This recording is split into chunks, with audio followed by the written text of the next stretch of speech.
Comics Plus, what is going on? My name is Zaka's son, and we usually talk about comics here, but we're going to take a little bit of a divergent path today because I just started my stream here on Twitch. We are live. A lot of you guys are asking me about the new Linkin Park announcement. I heard about it this morning when I woke up. I heard rumor of it like 2 or 3 weeks ago. People were like feeling it out or something like that. I don't know if Linkin Park themselves were feeling it out. But I remember they were like saying, "What do you think about this woman doing a cover of Linkin Park?" Right? Anyways, it seems like it's all come full steam ahead, and it is now official. I wouldn't call it necessarily a replacement, but Linkin Park has officially announced that they have found a new co-vocalist. I don't know if front runner is the word to use, but co-vocalist for Linkin Park. They may or may not be going in a new direction. They're still going to be trying to make music. It's quite interesting. So here, let's go ahead and straight from the horse's mouth. Let's see what Linkin Park has to say here. Just a moment. It is a courageous step you've all taken to continue and to make music and to reconnect. Who is that? We had this conversation about like the what ifs of the band, and it wasn't like let's do it. It was like, can you imagine? When does it actually start to feel, in particular to Emily and to Colin, like, is this Linkin Park?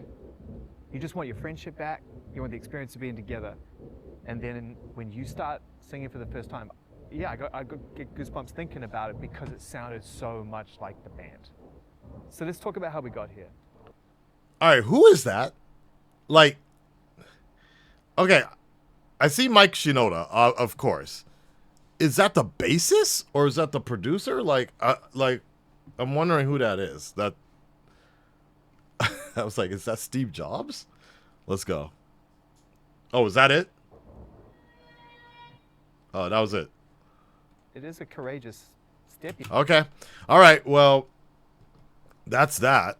All right. Well, I guess there's a whole ass interview or whatever. That was like tomorrow. That interview is going to be tomorrow. Okay. Let me go ahead and take a look at, okay, let's see how she sounds.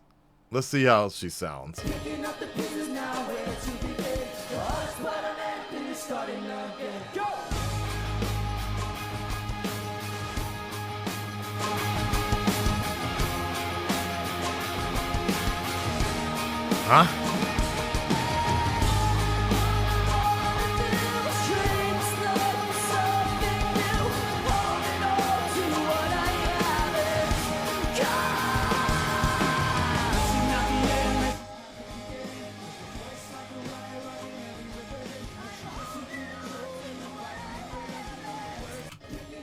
So is that their new song? Because it said in the end, but I thought, waiting for the end. Oh, it's called Waiting for the End. Okay, so that's their new song. So that's kind of what their new sound is gonna be like. I mean, yeah, that's fine. You know, it's new stuff. Like, I guess that's the real challenge is if the covers are obviously gonna have some problems. You know, we're going to have comparisons, right? Versus the newer stuff they're doing. But even the last stuff that they were doing, Chester was doing with Linkin Park, I remember picking it up and I was like, okay, I guess that's what, they're into. So it probably lines up, right? All right, here's their version of Crawling. Let's take a look. Waiting for the End? Is that... Oh, it's an older song? Oh, really? Okay. All right. This is Crawling.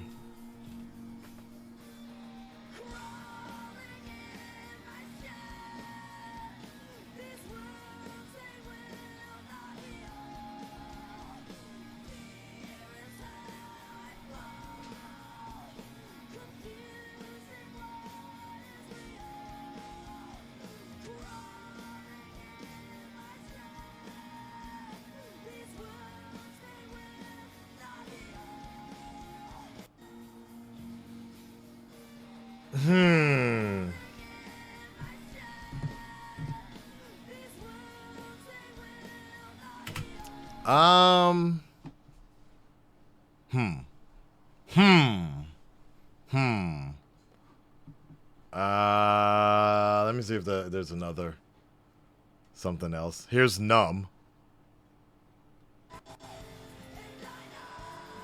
Oh, this one's better.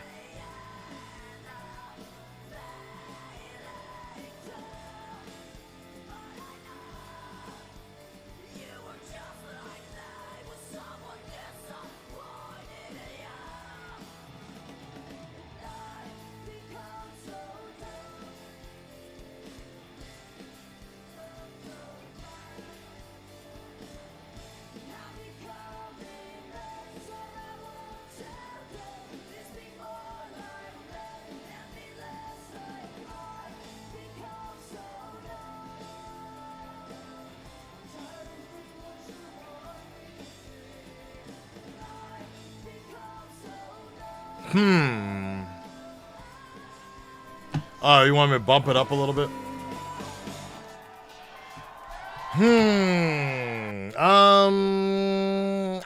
I don't know. You know, I'll give it a shot. I can't say I'm like overly excited for it. Honestly speaking. Like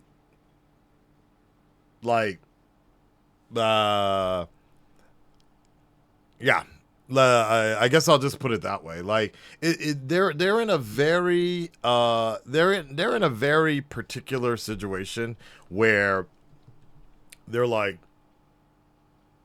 you know, they obviously don't want her to be compared to Chester, but you know, at the same time, like that's such a like those songs are like so sacred for so many people.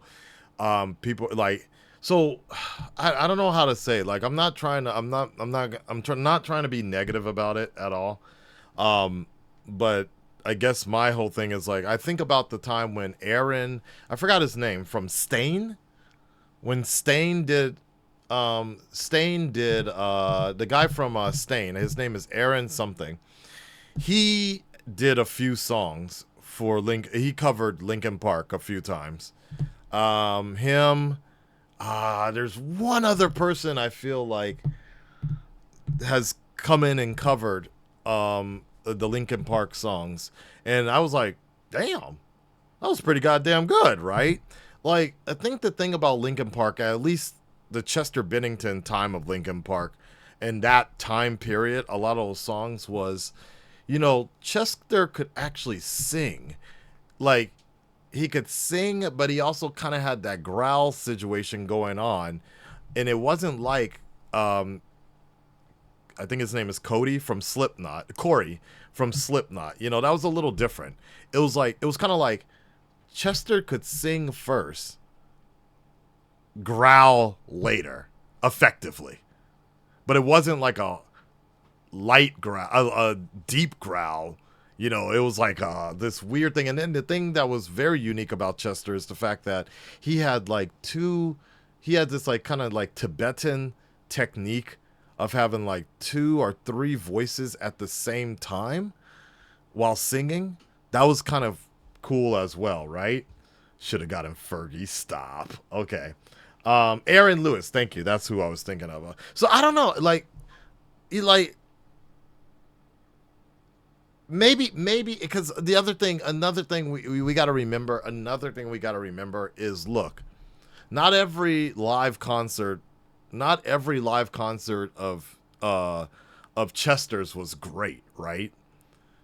We're comparing a live version to versions that have been ingrained in our heads for 20 something years now, right? Studio versions. So honestly speaking, I'd probably want to wait, and I'd like to hear some studio versions, because live stuff is always going to be a little bit different, especially on the female vocals. It's a lot harder to pump those vocals. Like a good example is there's a band called Kitty. I used to listen to all the time, dude. Check out their stuff. Really, really good. But their studio stuff, versus their live concerts are gonna sound dramatically different, right? But yeah, hold on. There's we got One Step Closer. Here we go.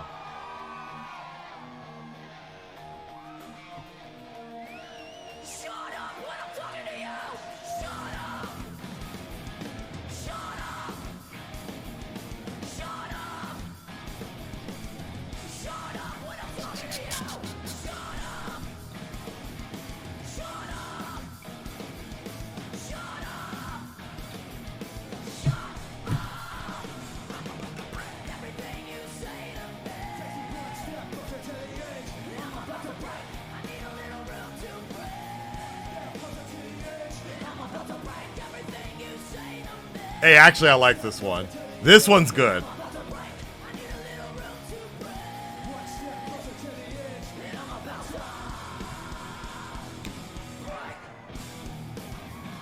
Okay, that one's pretty damn good. I do like this one. The other one's not... Yeah, I'm a little mixed on that. I'm actually, like, that one was actually really good. That one... So, interesting. I think we found her range. All right, here we go. The Transformers song.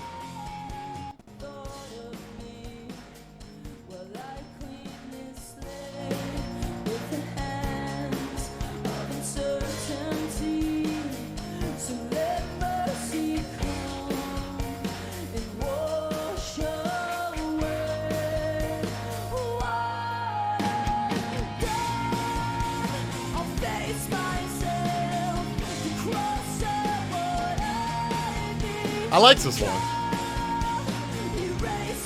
Interesting. I almost feel like she she went real hard and practiced like a lot. Or like Linkin Park, the actual band, really was like, okay, we got to make sure we nail these songs. The other ones I wasn't so convinced, but these were like, okay.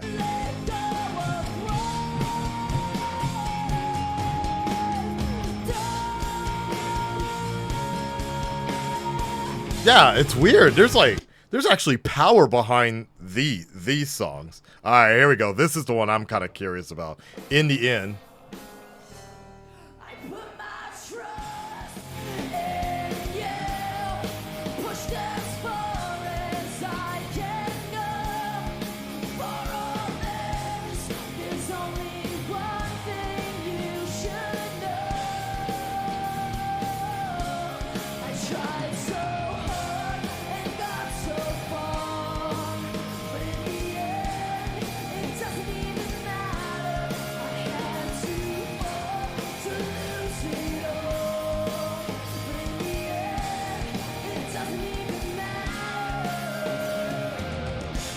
Yeah, I don't know about that one. I'm not sure about that one.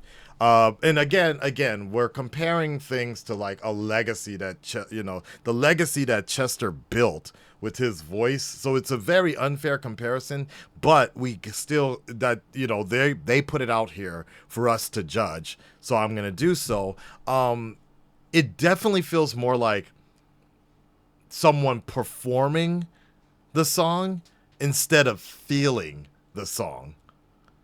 And what I mean by that, in understanding the song, you know what I mean? Like, especially with what we know about Chester Bennington and what happened to him, hearing that whole situation, just that one part of like, I tried so hard. Just that part, when Chester does it, there's kind of like this like form of despair and sadness and pain and just tiredness that you hear when Chester invokes those sounds, right? And for me, as someone who would sing that song a lot and cover that song quite often in my band, long time ago, before the YouTube days, right?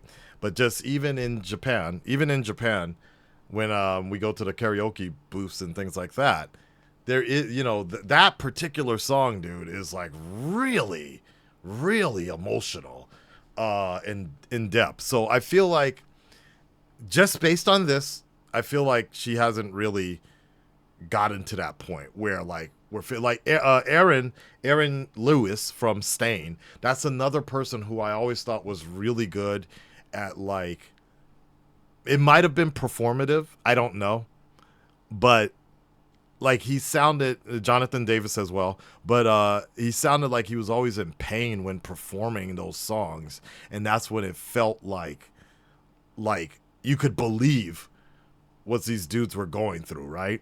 So that's just my critique right now on In the End, is like it's there, but it just sounds like somebody kind of like you know, she's in another band and then they just brought her up like, hey, can you cover this real quick, right? You know what I mean? Here's Faint. Boom.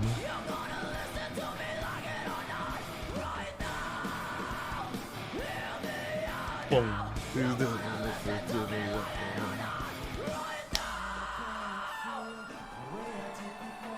Don't turn your back on me. I won't be ignored.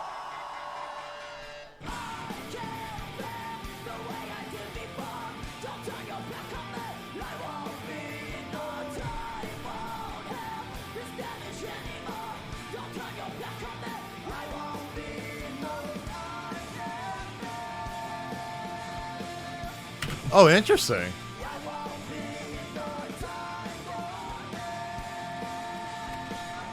Interesting. That line right there, it doesn't seem like they were able to like sell that line the same way. Interesting. Again, it's live. It's live versus what studio wise, you know.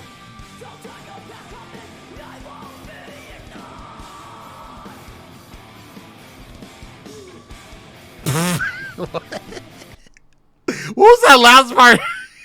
Did she really give a ooh at the end? Ooh. She was like, ooh, baby, yeah, ooh. Watch. That's what I'm saying, fam.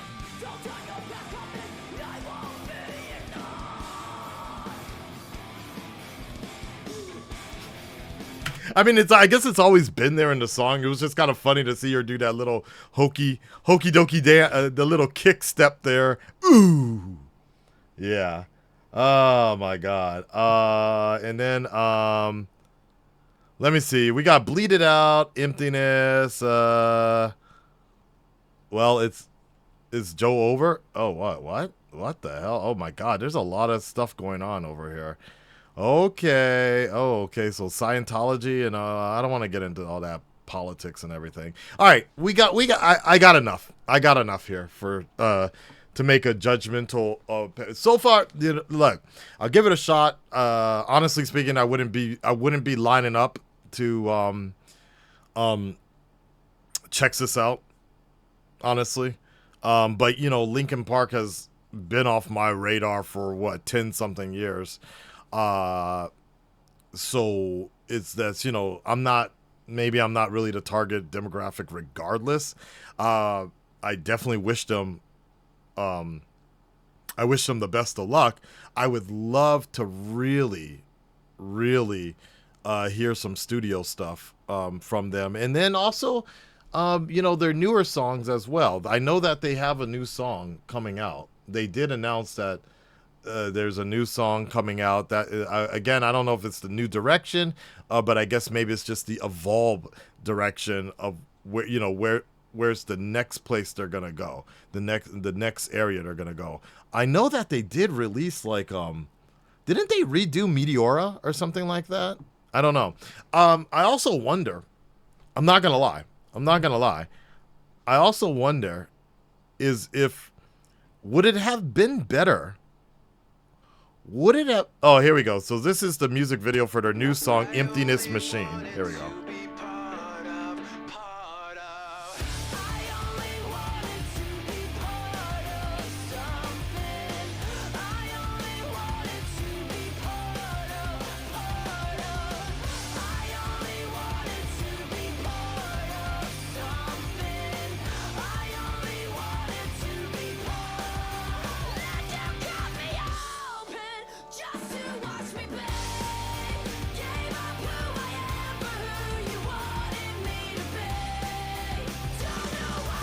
All right.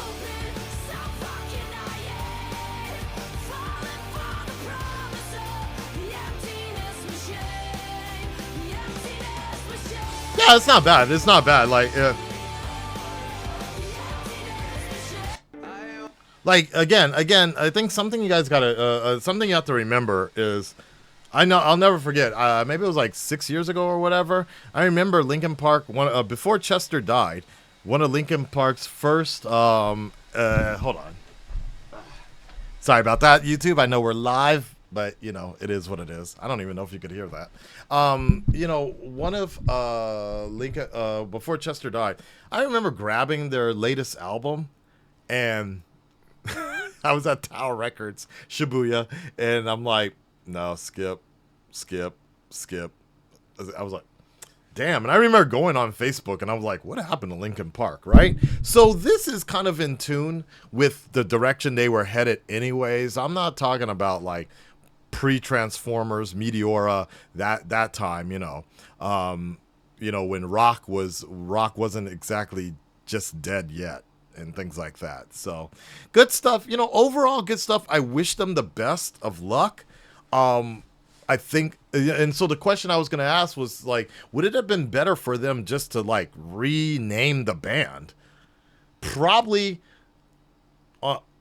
In some cases, I think some people would have preferred that, but they probably would have been dead in the water if they had just come out with a hybrid theory. Let's just say that if they went back to their roots and came out with hybrid theory instead, or just called themselves something else. Kind of similar to Heaven and Hell. So when, I don't know the full lore of it, but when Ozzy left Black Sabbath, or when he separated from Black Sabbath, Dio